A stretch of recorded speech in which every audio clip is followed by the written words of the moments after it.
These tales are inspired by a real legend from the haunted village of Bretforton, deep in the Cotswolds. Though the details have faded with time, something of it still lingers. Our first tale from Bretforton takes place at the Fleece Inn, a medieval pub steeped in history, soaked in legend and warmed by firelight, though not always by welcome company.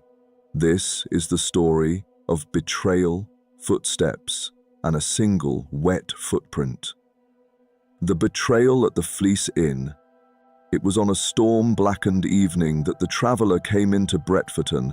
The road from Evesham had become little more than a sluice of mud and puddles, and the wind whipped around the hedgerows like a warning.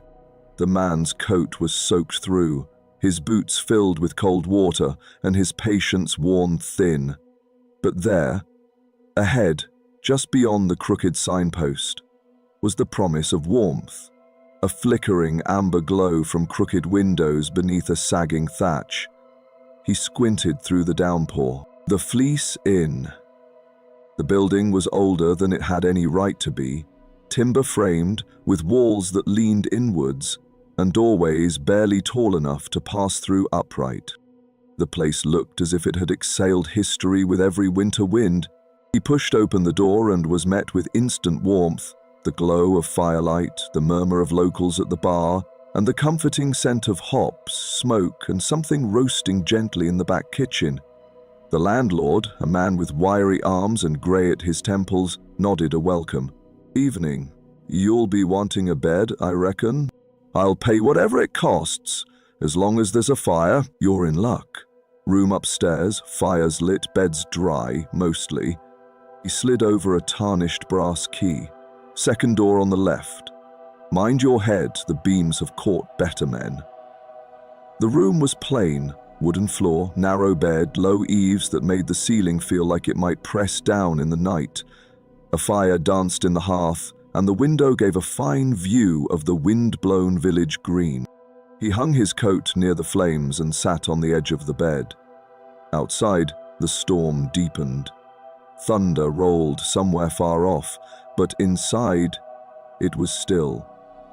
Until the footsteps started. It began softly, like someone pacing above his head. Boots on boards, deliberate, uneven. But this room was at the top of the building. He knew it. There was no floor above, only attic and beams and old roof slates. He stood, listened. The steps continued, from one side of the ceiling to the other, then paused, then again. He crossed to the hearth and looked up. The sound was louder now, as if whoever was above was circling. Then, silence.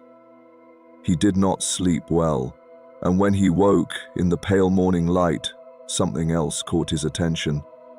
Right by the fireplace, on the warped wooden floor, was a single footprint, damp, booted, as if someone had stepped forward out of the firelight and disappeared. He said nothing as he took breakfast. But a week later, curiosity got the better of him. He returned to the inn, not just for warmth this time, but for answers. Late that evening, long after the last drinkers had drifted away, the traveller approached the bar where the landlord was polishing glasses. "I stayed here last week," he began. The landlord gave a nod of vague recognition. "I think I heard something in the room. Upstairs, footsteps above me." "But that can't be, can it?" The landlord slowly lowered the glass. He didn't speak at first. Then, "No, that room's the top, nothing above but roof space." Then who, or what, was walking up there? The landlord hesitated, then poured 2 measures of something dark and strong and passed one over. "Only telling you this because you came back," he said. "Most don't." The story went back to the time of the Civil War, when allegiances shifted with the wind, and villages like Bretforton played host to soldiers of both sides. One such man, a royalist, wounded and on the run, had come to the Fleece. The innkeeper at the time, not this man's kin but long since dead, took pity and gave him shelter. He was hidden in that very room under the roof, tended, fed, but someone betrayed him. They say the Parliament men came in the night, dragged him out, hanged him from the old tree at the edge of the green, didn't even wait for sunrise. The traveller frowned. The innkeeper gave him up. The landlord gave a slow nod, and 2 weeks later that same innkeeper was found dead. No sign of struggle, no blood, just gone, cold. And on the floor beside him, a single wet footprint. The traveller returned to the room that night. He told himself it was nonsense, a fireside tale, something to frighten drunkards. But as the hours deepened and the fire dimmed, the room changed. The shadows felt heavier. The ceiling creaked. And then the sound returned. Step, pause, step, drag. Above him, where no man should walk, someone moved. He held his breath. The sound stopped. Then, softly, a breath near his ear, not from above, from the room. He spun round. Empty. But on the floor, beside the hearth, glistened a fresh mark, a footprint. He left at dawn, face pale, boots barely tied, but as he passed through the tap room, he stopped and looked back at the landlord. "One more thing," he said. "Do you remember the name of the innkeeper?" The landlord raised an eyebrow. "No record of him, but locals always said he had a name like yours." The traveller didn't smile, just turned and stepped into the rising mist. The Fleece Inn still stands in Bretforton. The upper room is no longer let to guests. But if the night is wet and the wind is high, some say you can hear a bootstep crossing the rafters, looking for the man who turned him in. This is the story of the witch tree of Bretforton. There are villages in England that history seems to forget, not because they were unimportant, but because they preferred it that way. Bretforton is one of them. Set on the edge of the Vale of Evesham, surrounded by stubborn hedgerows and weather-worn orchards, Bretforton sits quiet. The kind of quiet that has roots, the kind that keeps its stories close. And in Bretforton, they still do not speak of the tree. But there was a time, long ago, when the whole village gathered beneath it. It was in the years after the first Great Plague. Whether it was the return of pestilence or another sickness entirely, no one could say. The dates were not recorded. But the memory lingered. The death came quickly, a cough in the morning, cold skin by night. At first, they thought it was something ordinary, too much ale, a bad turn in the weather. But the bodies began to stack too quickly. The priest could not keep up with the funerals. The bell of St. Leonard's tolled too often. Children stopped asking questions, and no one dared knock on a neighbour's door after dark. But one door never closed and never caught the sickness. Magda lived in a crooked cottage beyond Holloway Wood. She was old, older than anyone alive could remember. Her house was made of leaning stone and creeping ivy. Her garden overflowed with herbs and roots and things that didn't have names. The villagers had many names for her. Wise woman, midwife, healer, witch. She answered to none of them. She lived alone with a black dog that never barked. It sat beside her like a shadow, always at her heel, and though her hair was silver, her hands never trembled. Her eyes were bright, too bright, some said. She gave tinctures to those who asked. Her cures often worked. She never asked for payment in coin, but asked for strange things instead. A ribbon worn 3 days, a thimble of water from under the bed, a whisper spoken over rosemary. "For the charm to hold," she would say, in a voice like the wind through dry leaves. When the sickness came again, it came quickly. And it spared her entirely. While children burned with fever and men died in their sleep, Magda's chimney smoked cheerily every morning. Her dog stood watch, and the herbs in her garden grew greener than ever. People began to talk. Not loudly, not at first, but the kind of whispering that spreads like frost. "She's untouched," said one. "She knew it was coming," said another. "She fed it," said a third. And then Thomas Fletcher, the reeve of the village, lost his wife and son in the space of 4 days. He said nothing at the funeral, but that night he gathered 3 men and went to Magda's cottage with rope and silence. The next morning, the tree was changed. It was an old wych elm that stood near the church green, tall and twisted, with branches like arms. The village used to hold fairs beneath it, not anymore. Magda was gone. Her cottage, when searched, was empty. A pot still boiled over the fire. Her dog was never seen again.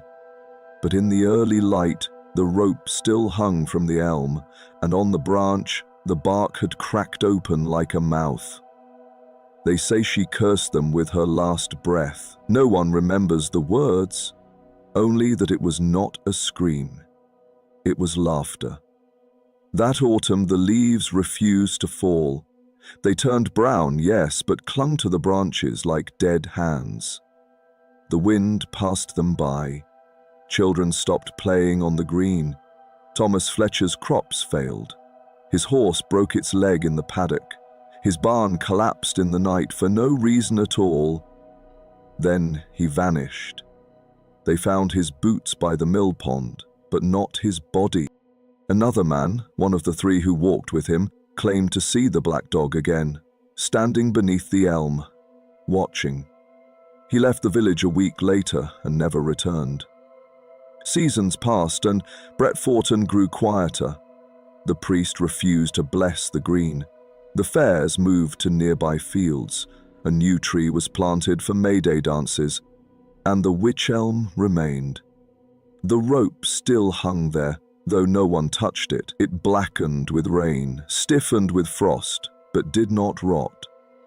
Then, one spring, a stranger arrived.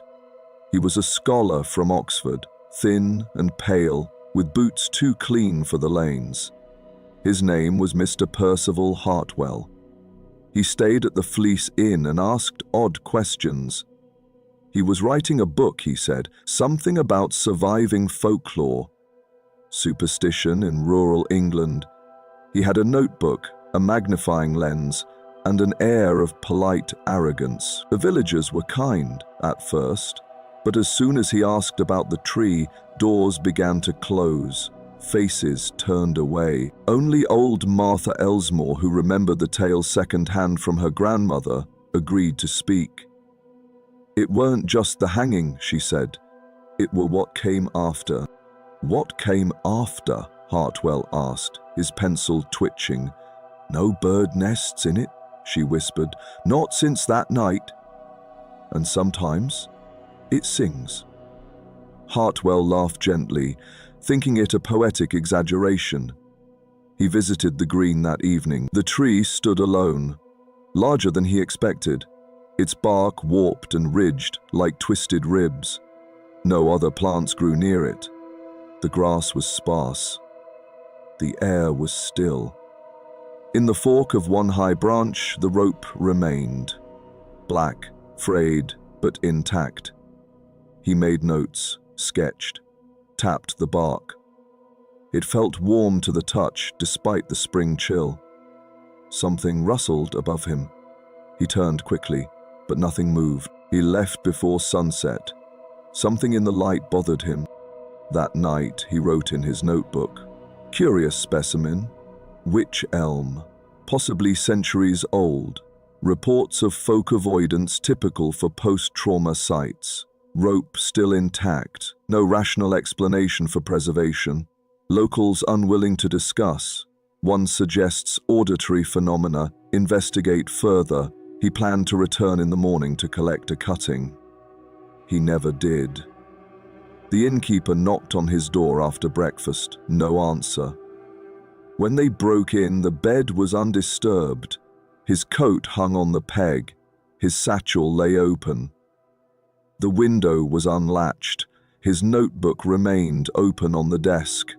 The final line read, "She said not to cut her down."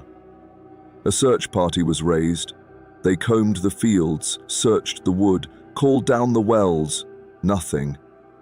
One boy, curious and disobedient, slipped out at dusk to look at the tree. He came back white-faced and shaking.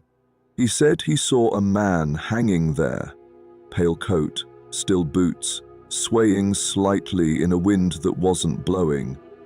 He said the man looked down at him and smiled. The tree was never touched. Another plague came and went. The wars rolled through. Electricity came, then telephones, then the internet. But the tree remained. Locals still crossed the road to avoid walking beneath it. Children are told to stay near the inn after dark, and though most of them laugh at the tale, none of them test it. And sometimes, just before dawn, when the air is still and the world is holding its breath, if you listen beneath the branches, very, very closely, you might hear it. Not a voice, not words, just a soft, low humming, like a lullaby with no end. This tale was inspired by a real legend from Bretforton. Whether the witch tree still grows is for you to decide.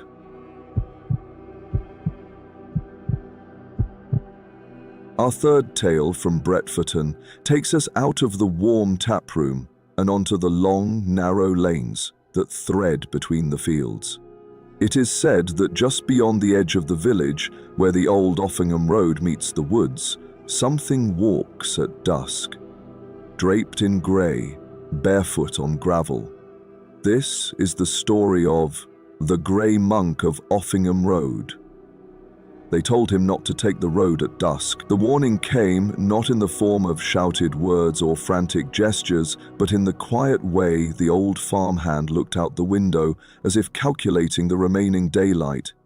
"You'd best be through Offingham Lane before the sky goes," he said, not looking up from his tea. "Wouldn't want to walk that road after the birds stop singing." The visitor, Mr. Hale, a schoolmaster from Chipping Campden, laughed lightly. "Superstition?" But the farmhand didn't smile. "No one who walks it twice says so." Mr. Hale had come to Bretforton to seek quiet, a half-term retreat. The village offered just the sort of stillness he liked. Old houses with heavy doors, a church tower that tolled by hand, and no one in any hurry to speak unless spoken to. He had taken lodgings at a small cottage on the edge of town and passed the first 2 days in peace. Long walks, notes in a leather-bound journal, and the occasional pint at the Fleece. It was on the third evening, with rain clouds gathering and the sun slipping behind the fields, that he decided to walk Offingham Road.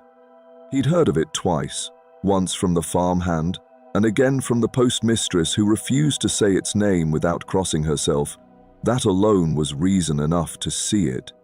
Offingham Road was not much of a road at all, more a track, gravel and hard-packed earth, lined with drooping trees and the slow encroachment of hedgerow. It stretched straight for a mile or so before bending into woodland.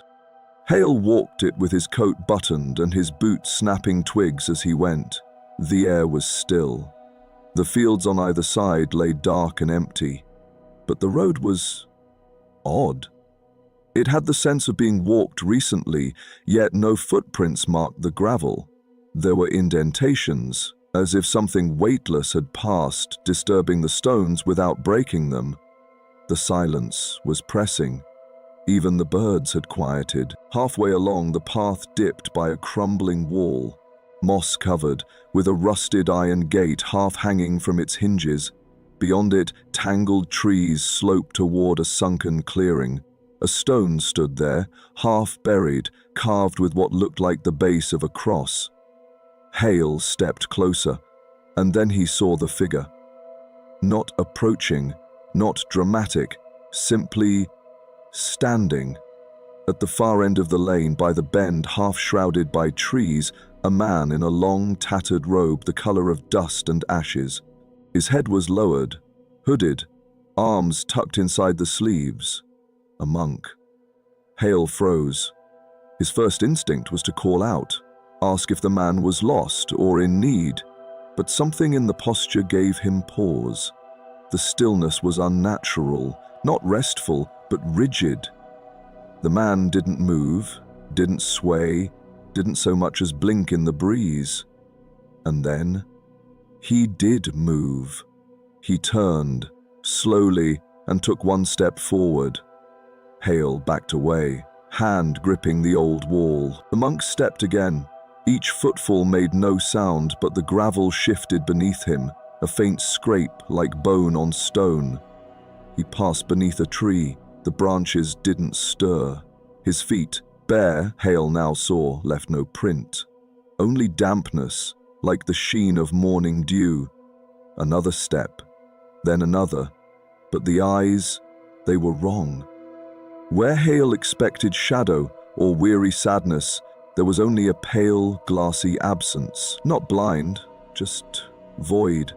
The monk raised one arm, the sleeve hung loose, and pointed. To Harley. He ran, back down the lane, boots hammering the path, lungs burning. The air felt thick, not winded, but smothered.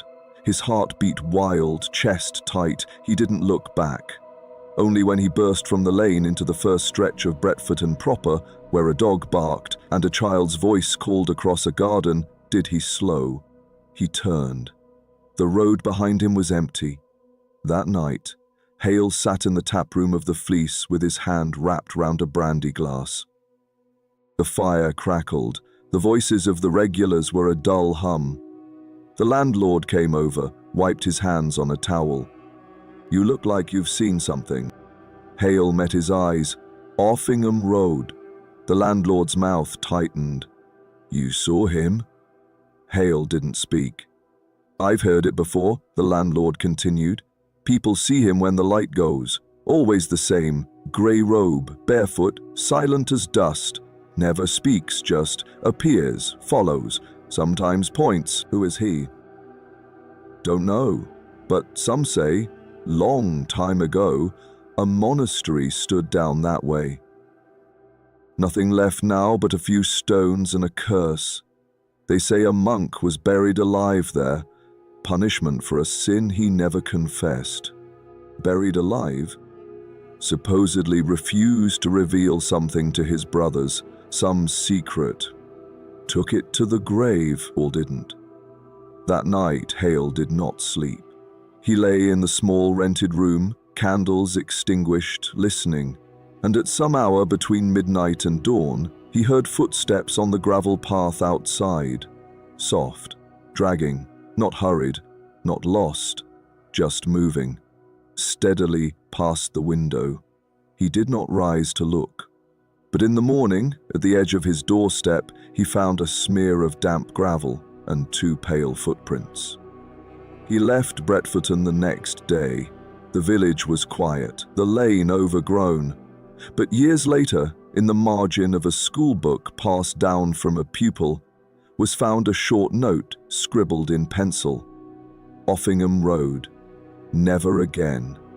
Eyes like mirrors, voice like stone. The bend in Offingham Road is still there. The gate still rusts. And some evenings, when the sun falls flat and the birds go quiet, a barefoot figure in grey may be seen at the far end of the lane, pointing toward those who do not yet know they are guilty.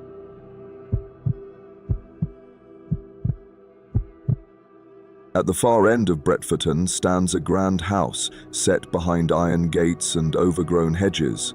Its windows are shuttered now. The roof sags and ivy curls along the eaves. But beyond the manor's crumbling face lies a garden, one you'll not find on any map. This is the story of secrets, solitude, and soil that does not rest. The walled garden of Bretforton Manor. It was said that the garden never grew right.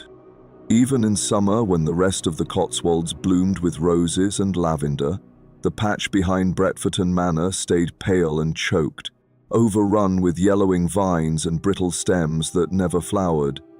Children whispered stories of dead soil and buried bones, of strange figures glimpsed between the gaps in the brickwork, of a voice, low, urgent, heard just beyond the ivy-covered walls saying, "Don't go in," but to most, it was just a garden. An old one, walled in, fenced off, and forgotten. Until Mr. Ashcroft came to stay. Ashcroft was not a local man. He'd inherited the house from a cousin he'd never met, a distant relative, one of those sudden windfalls that arrive with too much paperwork and the vague smell of old money. He was a painter, quiet, well-read, looking, as he put it, to find stillness. And he found it, in spades. The manor was large, drafty, and filled with the detritus of generations. Paintings hung crooked on the walls, dust curled around porcelain figurines. The upstairs bedroom smelled of mothballs and dried rose petals, but it was the garden that caught his attention.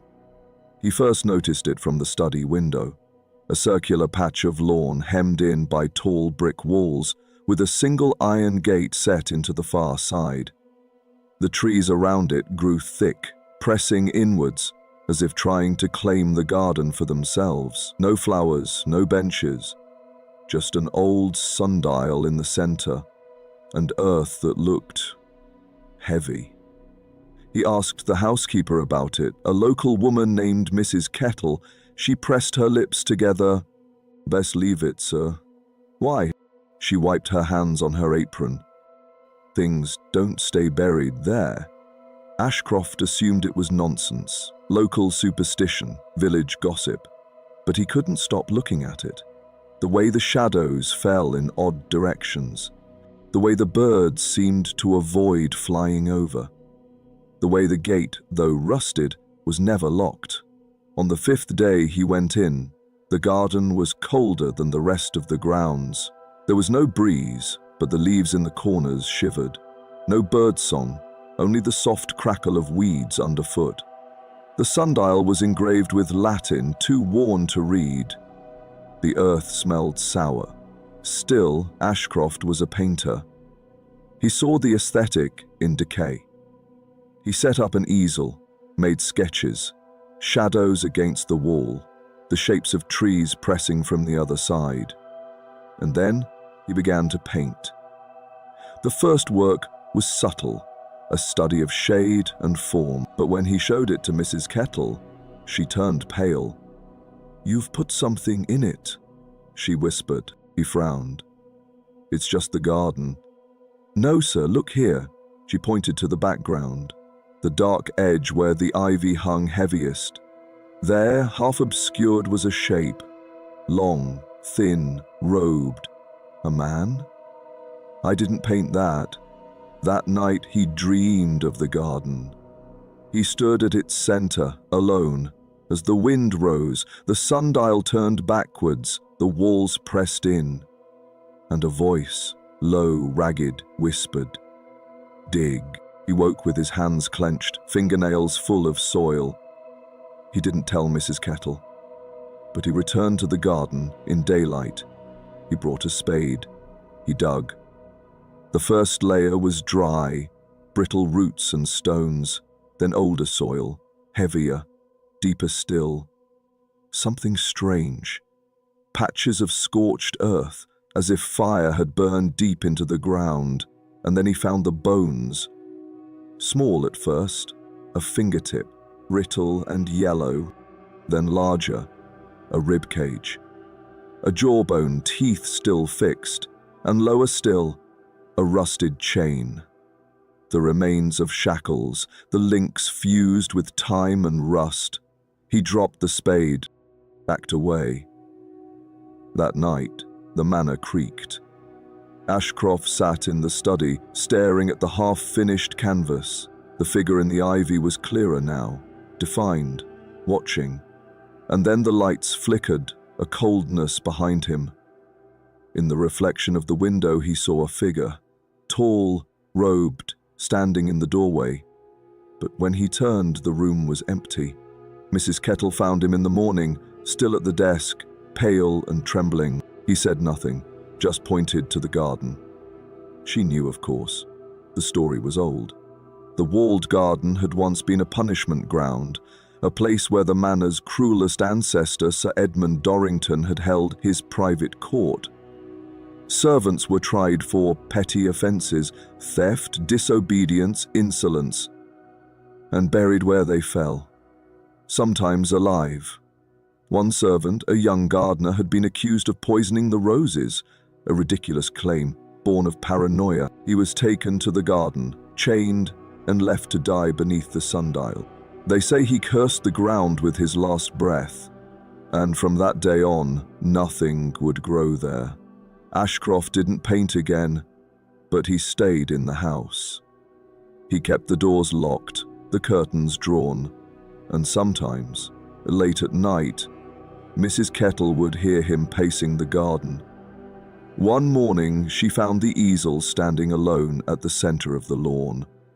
On the canvas, a single image. A man digging, a shadow behind him, and eyes in the ivy. Ashcroft was never seen again. The walled garden still stands behind Bretforton Manor. The gate is overgrown now, the sundial cracked, but the ground still shifts from time to time, and if you listen on a windless night, you might just hear a whisper behind the ivy.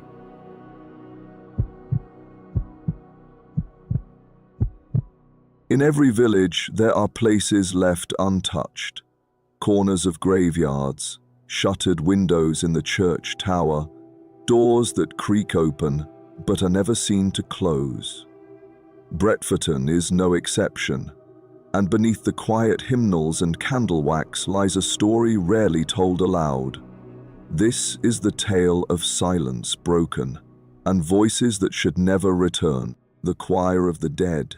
It started with a note, a single tone, low and drawn, that came floating down from the tower of St. Leonard's Church just after evensong. There was no one in the bell loft, no winds to move the ropes.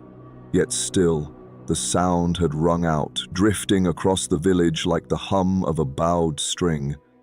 Mr. Elbury was the first to hear it. He was a retired organist, now in his 70s, with stiff fingers and poor sleep. He lived alone in the shadow of the church and had once played its keys in better times. His hearing was not what it used to be, but this sound cut through the walls like a tuning fork to the soul.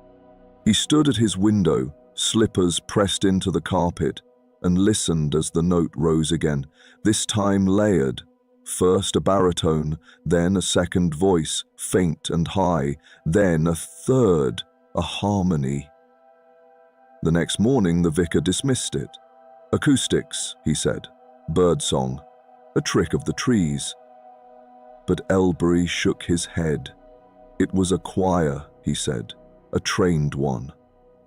That evening it returned, just after the last light bled from the sky, faint voices rising from the tower, echoing without source, harmonies that didn't belong to any living choir in Bretforton. No words, just tone, perfect ancient tone. By the third day others heard it too. Mrs. Partridge, who arranged the altar flowers, said she paused in the nave and swore she heard plain chants, like a mass, she whispered, but in Latin. I didn't recognize. A postman claimed he saw candlelight through the stained glass windows after midnight. Two schoolboys, dares in hand, swore they saw movement in the choir stalls, long robes, bowed heads. But when the verger unlocked the church the next morning, nothing was disturbed. Dust lay thick on the hymnals, the candles untouched, and the ancient wooden screen, carved with angels and vines, had a strange, fresh scratch along its base. The vicar, Reverend Cole, grew uneasy. He was a modern man, pragmatic, but the stories were spreading. He began keeping the doors locked after dark, replaced the keys, checked the tower himself, One evening he climbed to the belfry just after dusk, torch in hand. The space was empty, still. Cobwebs in the rafters, but just as he turned to descend, he heard footsteps behind him. Slow, deliberate, measured. He spun round. No one there, and yet the footsteps had matched his own, as if keeping time. That Sunday something changed. Evensong began as usual, a handful of villagers in the pews, the smell of damp stone and candle wax rising through the air. But as the organ swelled and the choir sang the first verse, a second harmony rose behind them, fainter, distant, but unmistakably real, voices from somewhere else, from beyond the vestry, or perhaps beneath the floor. The choir faltered, one boy dropped his sheet music, the organist froze mid-chord. But still, the phantom harmony continued, full, perfect, and then it stopped. Just before the final amen. After the service, no one spoke. Reverend Cole locked the doors himself and walked home in silence. The next morning, the choir director resigned. "I won't rehearse with ghosts," she said, "and those aren't echoes." Mr. Elbury returned to the church that afternoon. He took the side entrance, the old door with the iron hinge, and walked to the choir stalls. The same seats he'd known as a boy, now warped with time. He sat and he listened. At first, nothing. But then, from deep within the stone, came a murmur. Not quite a voice, more a breath, a hush that gathered like smoke behind the altar. He turned toward it and saw movement behind the chancel's screen. Robe, hood, a figure kneeling. He called out, no answer. He stepped forward, and the figure rose. It was not made of flesh. It shimmered like mist, with no eyes beneath the cowl, no feet upon the stone. Its hands were clasped, not in prayer, but in silence. The mouth moved, no words came. Elbury backed away, and then came the sound, a single pure note, vibrating through the pews and into his bones. He ran.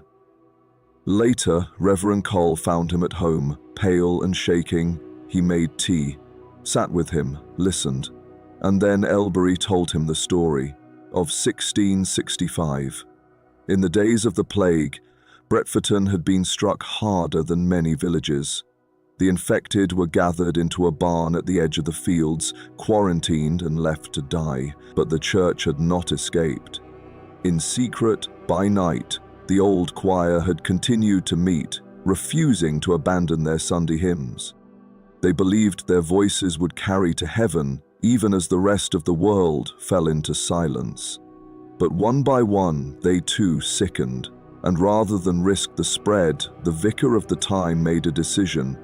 He sealed the choir into the crypt below the altar, boarded the door, bricked it in, told no one. They died within days, their final notes rising through the cracks in the floor.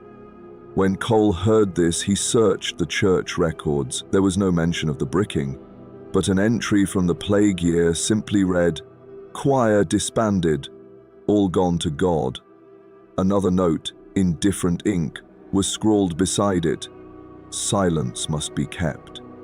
That night, Reverend Cole returned to the church. He brought a torch and a crowbar. He opened the floor behind the altar. The stone slabs were heavy, but they lifted, revealing an old stair. He descended. The crypt was shallow, musty, with brick walls and a low ceiling. Dust coated everything, and then he saw them. Benches, robes, skulls. Still seated in a semicircle, as if mid-rehearsal, mouths open, hands folded, some still held sheet music, parchment now fused to bone. He felt a rising panic, a cold that gripped his spine, and then all at once the choir looked up. No movement of bodies, just presence, a pressure, an awareness. The song began, not in air, but in the mind, voices layered, ageless, beautiful, and wrong. So very wrong. Cole staggered back, up the stairs, slammed the slab shut, and fled. He locked the church, burned the key, left a note for the bishop, and never returned. They say he moved to the coast, took up gardening. As for the choir, they still sing.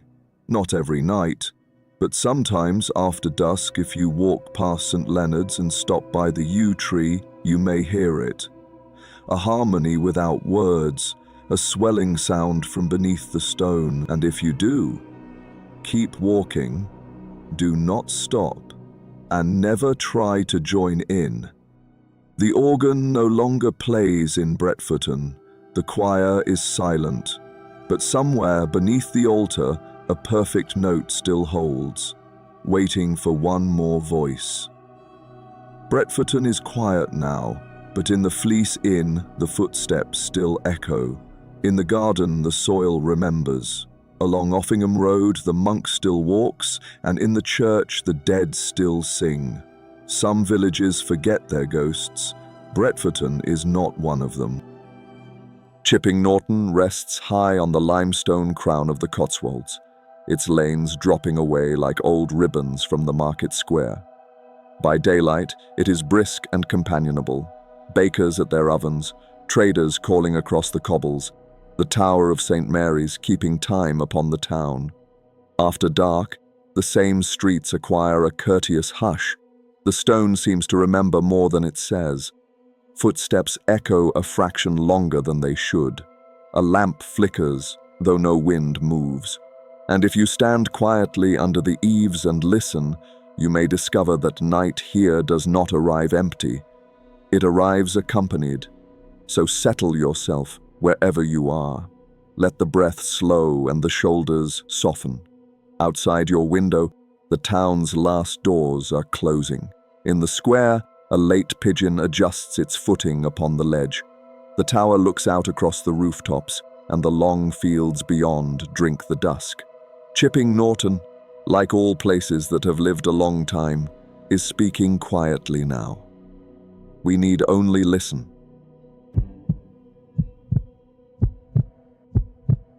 By the time the last stallholder packed away his wares, a hush had settled over Chipping Norton that seemed borrowed from the old stones themselves. The market square slept beneath its lamps, and the tower of St. Mary's Church loomed high above, stern and watchful. Mr. Thomas Willoughby, a solicitor's clerk visiting from Oxford, had stayed behind after dusk. He was a cautious man, precise in habit and proud of it. With the verger's key in his coat and a ledger under his arm, he declared he would complete the parish accounts before returning to the inn. The landlord had smiled without amusement. "If you hear bells tonight," he said, "you won't be the one ringing them." The church received him like a deep breath. His lantern cast its narrow circle of gold across the stone floor, the air thick with the scent of wax and age. The pews crouched in rows like old men waiting for judgment.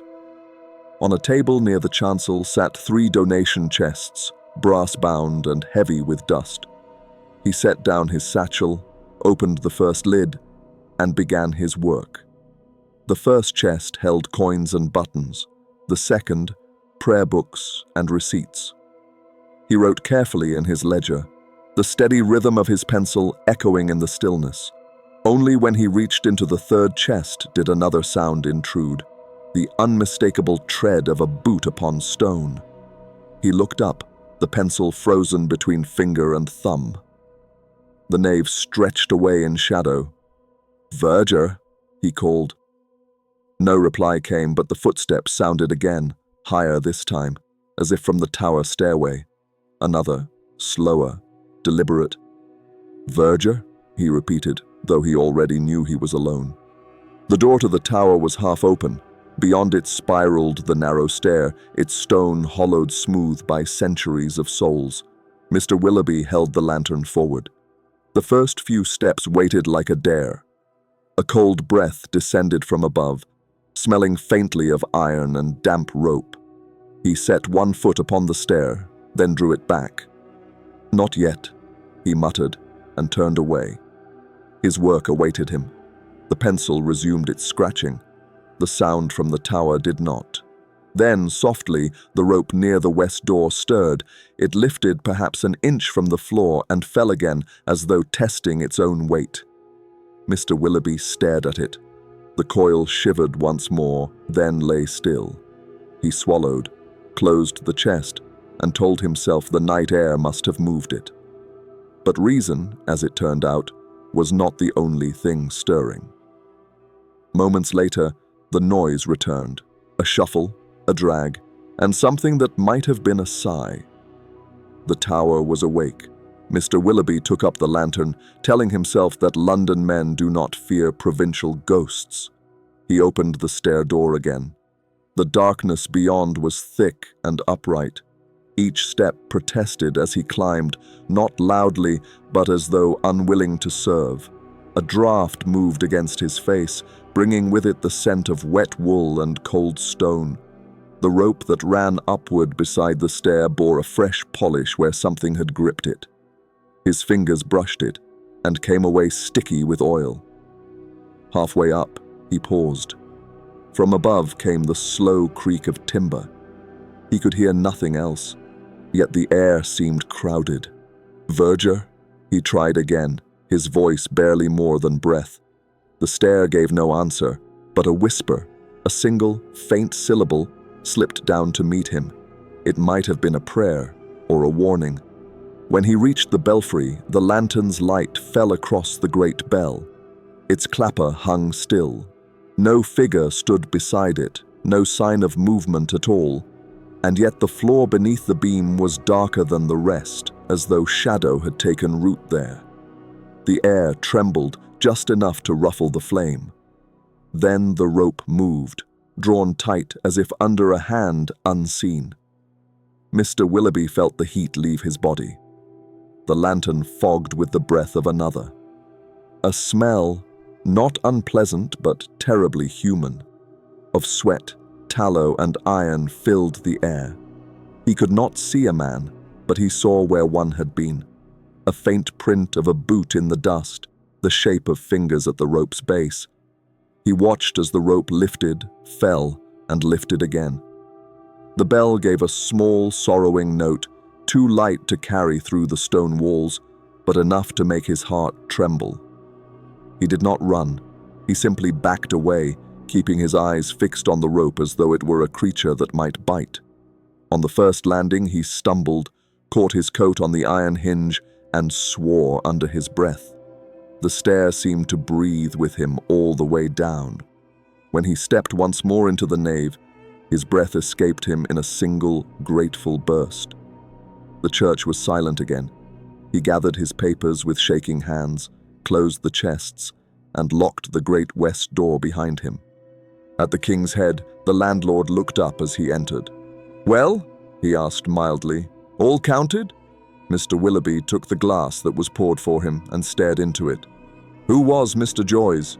he asked. "I seem to have met him." The landlord's cloth paused mid-polish. "Henry Joyce, the vicar, long ago, hanged from the church tower for defying the king. Some say he still tends to his parish." Mr. Willoughby did not answer. He retired to bed, where he dreamed of ropes that climbed themselves. The following evening he returned. Pride, more than bravery, took him there. The verger handed him the key with a knowing nod. "Lock up proper," he said, "and do remember your manners." The church welcomed him differently this time, not as a stranger, but as a man who had already been measured. He set his lantern low, worked quickly and well, and did not look toward the tower. Yet as the last entry went into his ledger, a sound like a sigh rose from the stair. The bell rope lifted once, then settled. Mr. Willoughby stood still for a long moment. He felt the peculiar peace of a task finished under supervision. Closing the ledger, he turned toward the door. "Good night, Mr. Joyce," he said softly. The silence accepted it.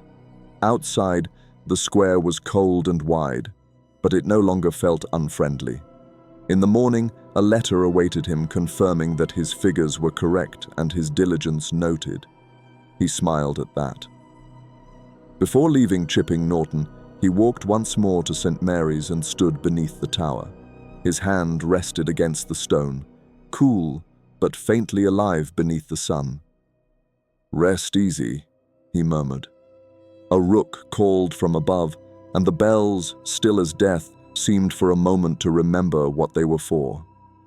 Years later, in another town, Mr. Willoughby would hear a single, distant toll as dusk gathered, a sound so like St. Mary's that it drew his hand to his heart. He would not be afraid. He would simply nod, as one gentleman acknowledges another across a crowded room.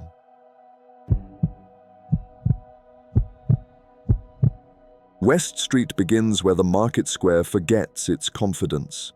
The open space of chatter and light narrows into a corridor of stone and shadow where the lamps burn low and the windows blink like tired eyes. The air carries the faint scent of wet dust and chimney smoke, and the cobbles gleam with the residue of rain. It is not a street that invites company, yet it listens intently to anyone who dares to pass. Mrs. Margaret Fielding had spent most of her life teaching the children of Chipping Norton to be measured, polite, and precise. She had retired some years before, but old habits die last. She still corrected the grammar of the greengrocer's sign and still walked as though each stride must count toward the lesson of a day. That night, she was returning home from a neighbor's cottage, the evening pressing in around her like an old shawl. A borrowed book rested neatly under her arm. West Street was the shorter route, and Margaret Fielding had never avoided a rumor merely because it frightened others. The lane greeted her with silence. A pale mist hovered close to the ground, gathering the light from the few remaining lamps and turning it into trembling gold. Doors leaned against their frames. A shutter clapped softly somewhere up ahead, then thought better of it. She liked the rhythm of her steps, regular, confident, the shoes of a woman who did not believe in nonsense. Halfway down, she stopped. It was not her decision. The stillness had decided for her. The air drew tight around her, thinning, focusing, as though the street itself had taken aim. Behind her right ear she felt it, a small exact weight of attention. Not breath, not touch, but an alignment so deliberate that it felt like a mark upon the soul. Her throat tightened. A pulse fluttered in her temple. For a moment, she could not tell whether she was breathing. She did not move. A teacher knows that silence can be stronger than panic. "Now then," she said softly, her voice steady and reasonable, as though speaking to a restless classroom. "That will do." For 3 heartbeats, the air held her still, its attention like a lens.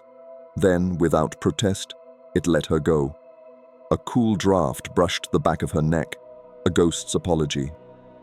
Margaret adjusted her scarf, drew in a controlled breath, and continued home with her usual posture, back straight, chin forward, as if she had dismissed the very idea of fear. At home, she boiled water for tea, wound her clock, and opened her borrowed book. She did not read. When she finally slept, her dreams were filled with narrow lanes and measured footsteps behind her own. 2 evenings later, she told the landlord of the King's Head what had happened. "Something aimed at me," she said plainly, "behind the ear." He nodded, polishing a glass he had already cleaned twice. "Aye," he said, "that'll be the shooter." Margaret raised an eyebrow. "Shooter?" "The shooter of West Street," he said. "Been there for years, doesn't harm anyone, just lines you up, so they say. Folks feel it click, you can tell when it's you. And what does one do when that happens? You give it 3 breaths," he said. "Don't fight, don't turn, move your shoulder, not your head. It'll let you go." "They say it only holds the rude." Margaret took a sip of her drink. "Then it will learn my manners," she said, "and perhaps I'll learn its." A week passed before she walked that way again. The lamps burned lower than before, each circle of light small enough to make her doubt the next. The rain had left the cobbles slick. She reached the midpoint and felt it again. The faint pressure, exact and cold, pressing into the space just behind her right ear. Then came the sound. Click, metallic, tiny, inevitable. "You may have your 3 seconds," she said calmly, "but I'll not wait longer." She counted. 1, 2, 3. The air released her. She smiled, as one does when a lesson has been understood, and walked on. At the corner she found Mr. Jenks, the gallery owner, standing rigid with his face toward the wall, as though waiting for the stone to speak. "Caught?" she asked. "Every night this week," he said, his voice a whisper. "You're doing it wrong," said Margaret. 3 breaths, shoulder, not eyes." He obeyed, and the unseen presence melted away. He exhaled shakily. "You've tamed it," he said. "I've reasoned with it," said Margaret, and left him to think about the difference. In time, West Street became part of her routine. She took the lane often, testing its temperament. Some nights the air was quiet, as if asleep. Other nights the pressure returned, firm but fair. She treated it with patience and dignity. 3 breaths, a small turn of the shoulder, a nod to the dark. It always seemed enough. The townspeople, too, adjusted.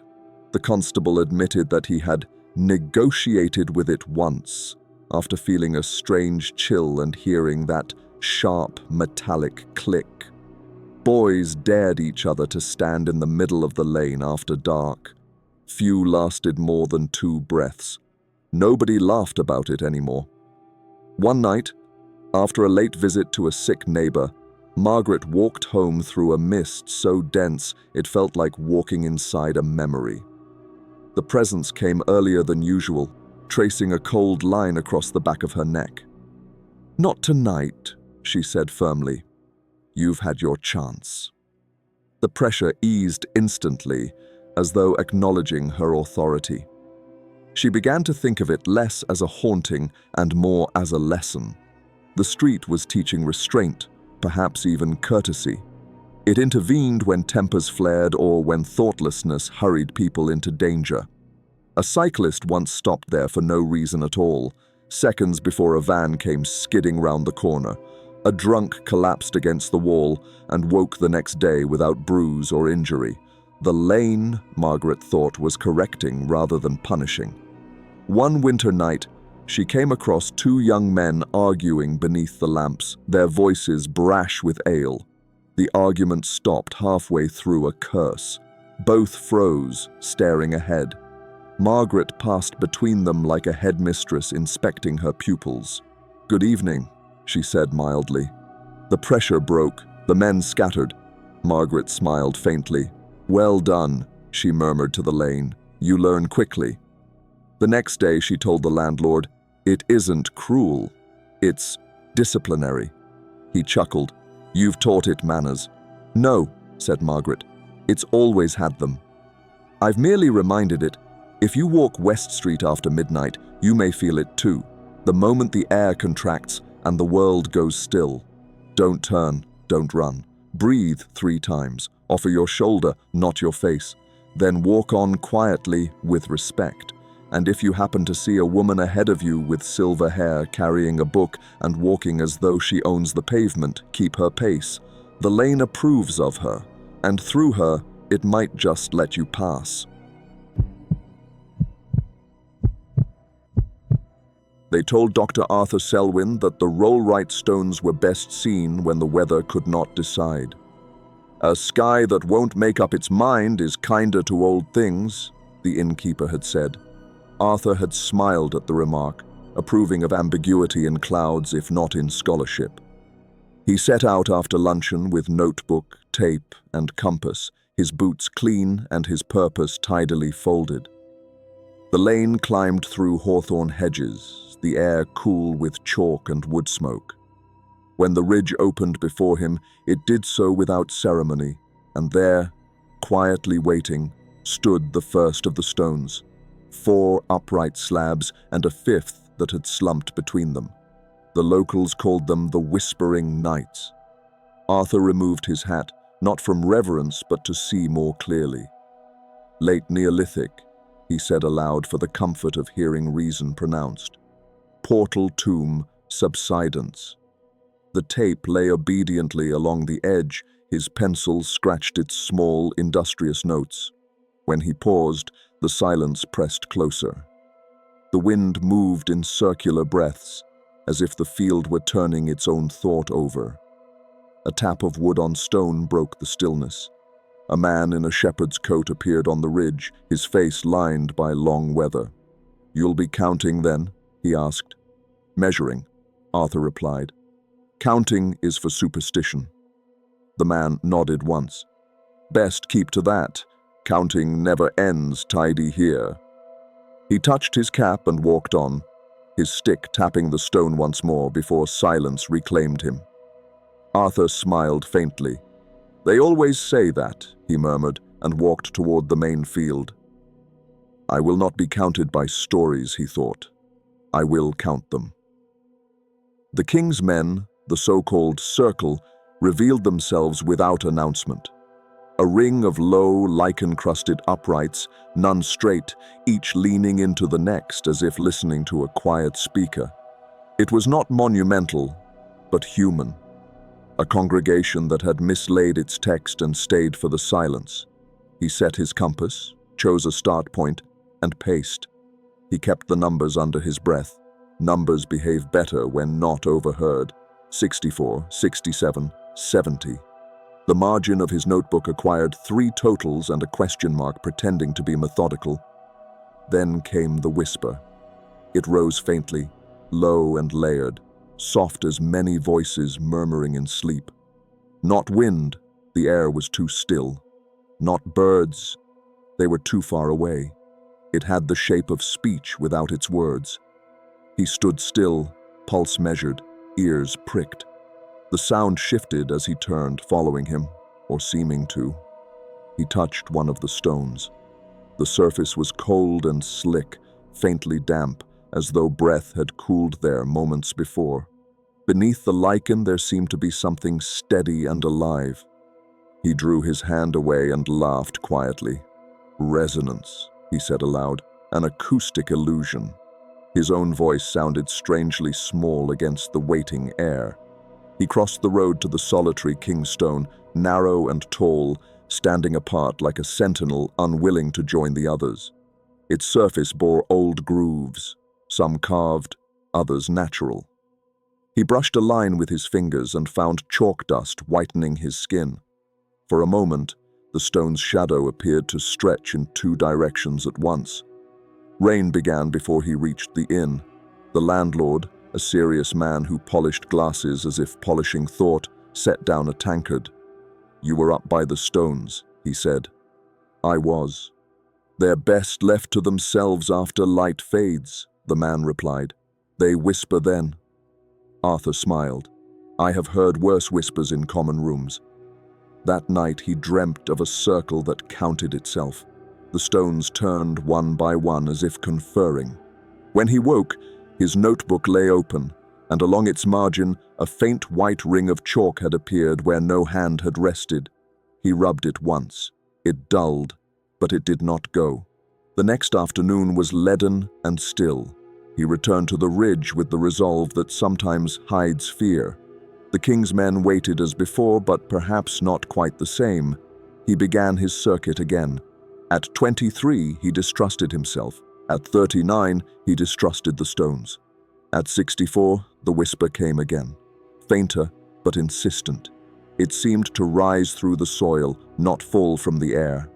Across the ring stood a figure, slender, unmoving, gray as fog. She did not approach or vanish, merely altered the air by existing within it. He blinked and found nothing there. The sound faded as if swallowed by her absence. He turned toward the smaller group, the whispering knights. Their 4 and fallen 5th leaned together with the tired patience of a secret too long kept. The hush there had a density that filled the space between breaths. "What is it you say?" he asked softly. His voice returned older. The answer, if there was one, came as a slow, measured sigh that rippled the grass, but not the light. "Enough," he said, as a tutor might close a lesson, and at once the air relaxed. He left the ridge by its southern edge, walking slower than the path required. I have not been frightened, he thought. I have been acknowledged. The difference pleased him, though it also unsettled. That evening, he found 2 more chalk rings pressed faintly into the outer margins of his notes. He closed the book carefully, the way one shuts a door behind which something continues to exist. He woke that night to a soft, rhythmic tapping down the corridor, wood on stone, keeping its own time. The sound drifted out, fading into an idea before it became a fear. He told no one. Silence, he decided, deserved reciprocity. On his 3rd visit, he took bread in his pocket, not as an offering, he told himself, but as insurance against hunger. The ridge received him with a quiet that was neither welcome nor warning. The wind traveled under the clouds rather than through them. He stood in the circle's southern gap and felt the distinct sensation of being observed by something that expected composure. Near the edge of the ring, the grass formed a shallow depression where something had once been placed. Arthur knelt and set a piece of bread there. "For the birds," he said aloud, and felt at once foolish and strangely correct. The whisper faded to mere air. A rook called from the hedgerow. He smiled, and the world seemed, just for a breath, to release its hold. He made one final circuit, this time without counting. The stones kept their courtesy and stayed still. At the kingstone, he did not touch the hollow. He only removed his hat and inclined his head, an economy cheaper than defiance. Enough, he thought. The rest will stay unwritten. Back in Oxford, he wrote his paper with the careful restraint of a man determined to make the inexplicable sound obedient. He discussed geology, erosion, and the peculiar unreliability of numerical observation under conditions of fatigue. In a single footnote, he permitted honesty. The enumeration of the so-called king's men varies inexplicably, even under repeated observation. The cause may lie not in the stones, but in the act of counting itself. He did not return to the ridge. Some places, he decided, prefer their memories unrefreshed. Yet on certain evenings, as he worked in his study, a quiet murmur gathered at the room's edge, soft even, polite. He would pause, lower his pen, and turn his head slightly toward it. The sound would linger a moment longer before folding itself away, like a conversation in the next room when the door has been gently closed for your peace. He never spoke of it. But sometimes, in the margins of his work, faint white rings appeared again, paler than chalk, and unwilling to be removed. He left them there. A man who has been counted should not erase the mark.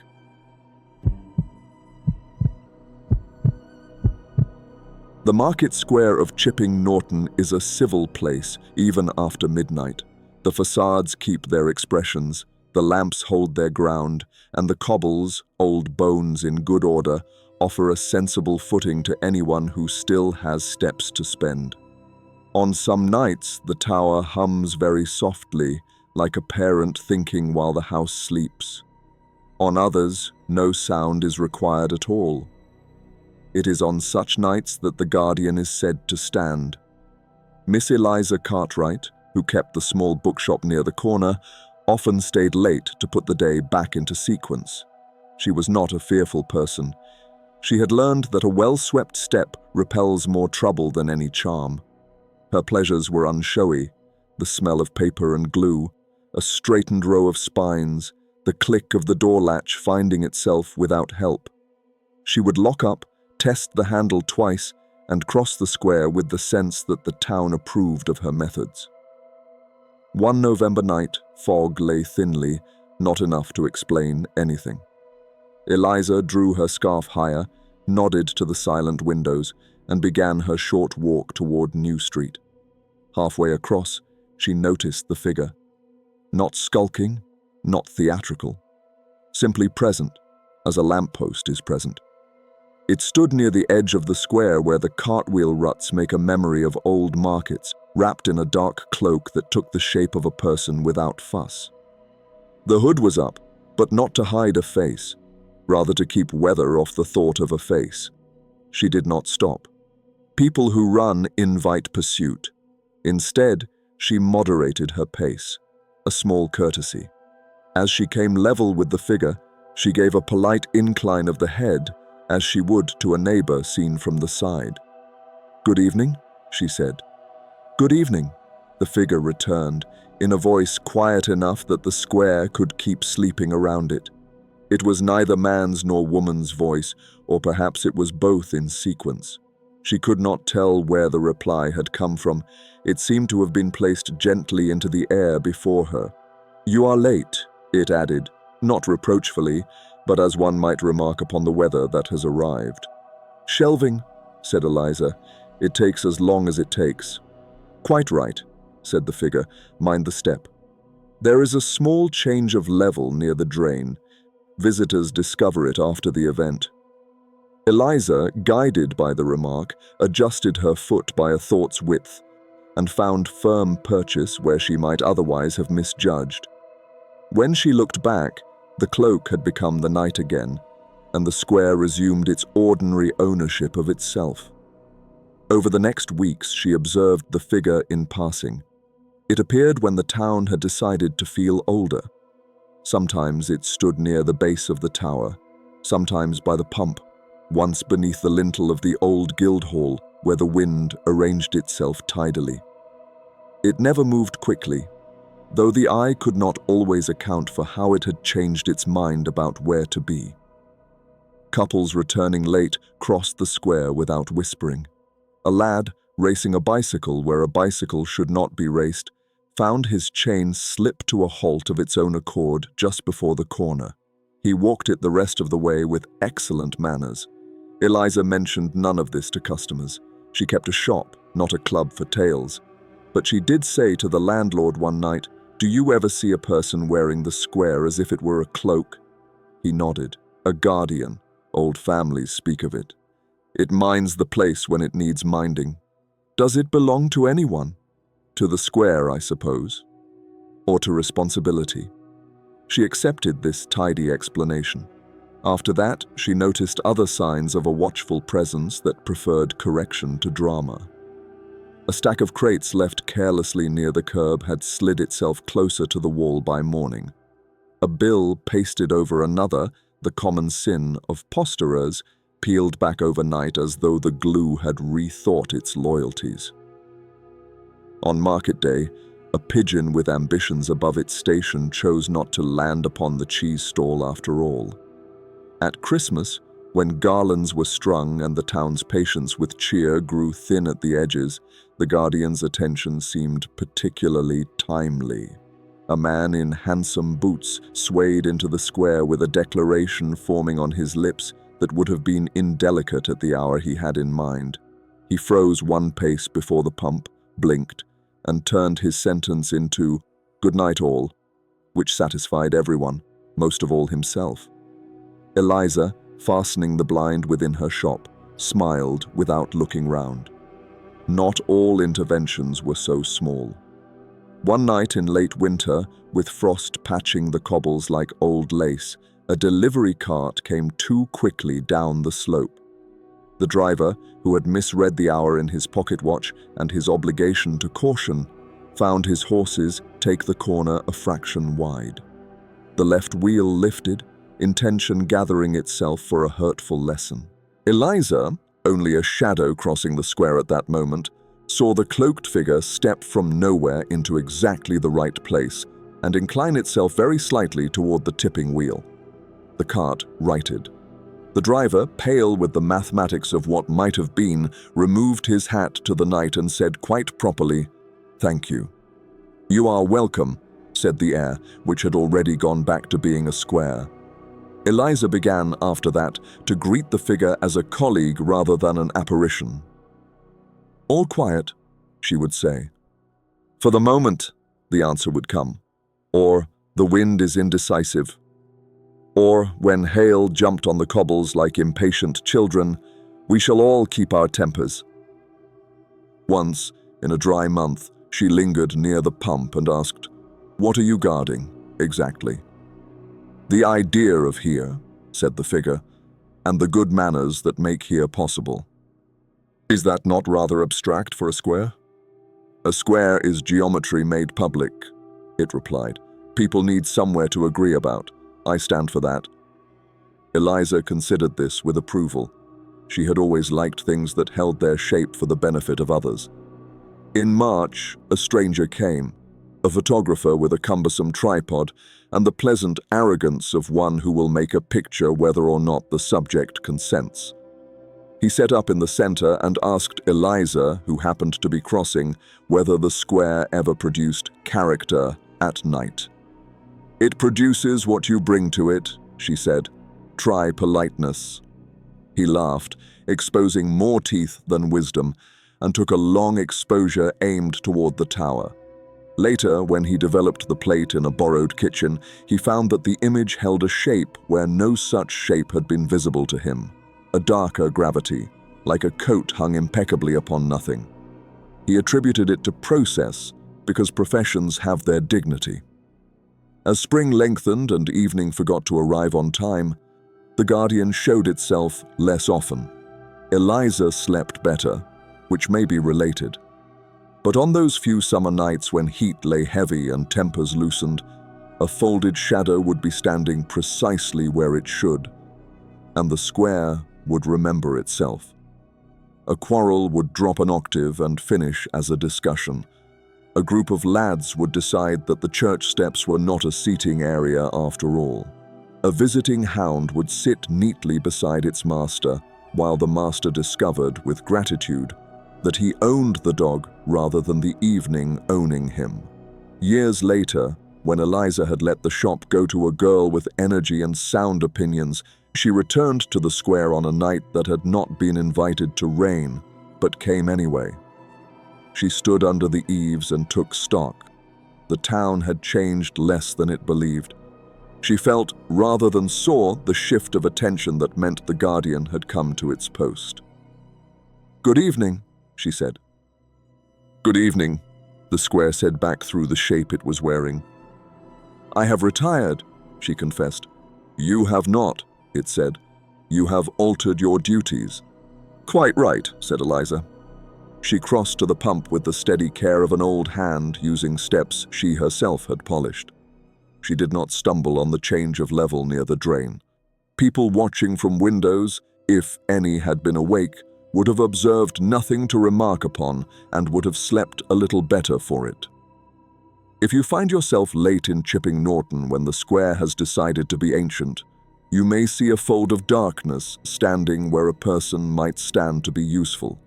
Do not challenge it, do not bow.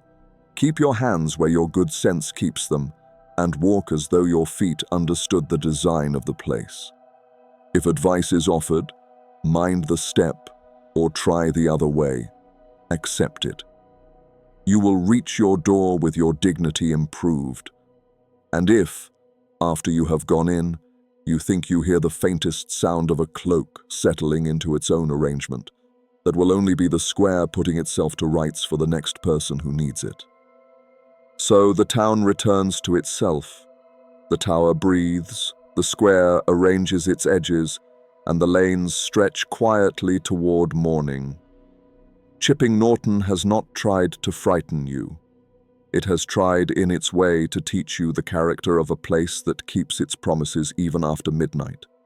A vicar who minds his parish, stones that whisper without judgment, a coach that keeps to its time, and a cloaked guardian who watches so that strangers may safely become neighbors.